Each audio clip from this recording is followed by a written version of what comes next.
For this video, I'm going to show you how to do a really simple documentation of three-dimensional objects using natural light, like a window as a light source, and then two sheets of foam board that are just taped together at a 90-degree angle.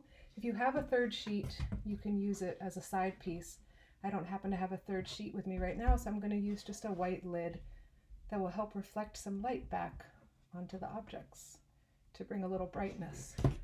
I'm going to be documenting both a white shoe and a navy blue shoe just to show you how each of these colors of the object absorb and reflect light differently, and they affect the white balance on my phone.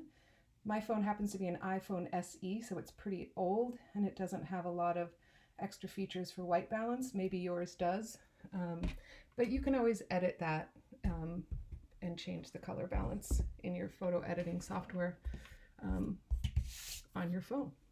So the first one I'm going to document is a shoe that is white, rather a boot. And just to kind of give you some context, this is an east-facing window and it is about 1:30 in the afternoon. So I do not have any direct sunlight coming into the window, which is good. If I had direct sunlight, I would have very extreme harsh shadows. I've also turned my box a little bit. You notice it's catching some shadows in the corner there. So I'm pulling it away from the wall a little to get more light onto my white backdrop. Other things before I really start taking pictures is I start thinking about how the shoe is positioned within the foam box. Is it really far back against that wall? Is it too far forward? If it's too far forward, then I have a hard time getting my background isolated. So maybe just somewhere in the middle seems about right. You also want to think about the angle at which you're taking the image. This might be a little too extreme from above. Maybe that's a little extreme from below. So find that kind of nice little middle ground for your object. So as I said, I kind of pulled the foam board away from the wall, and I'm also angling it slightly away from the wall too to get a little more light. And you can see that helped that shadow in the corner, but I still have a little shadow here. And this is where this little white lid will help to reflect some of the light. Do you see how it's very subtle, but it does help to bring a little bit of light back. I'm going to take a couple different photos. My phone has a grid on it, and so I'm using that to help line up the horizon line where those two sheets of foam core are.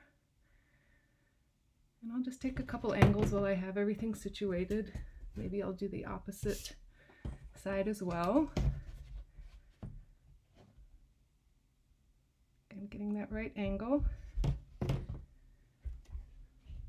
So the next thing I'm going to do is just show you how different it is when I change shoes. Do you see that this now has a more blue background when I put that smaller shoe in there? My phone has a really hard time finding the white balance of this. So I'm going to have to do some post-editing once I actually have this photographed. But I'm using my finger to try to focus in on the light as best as I can. Okay, once you have your images taken, then we can go into photo editing software.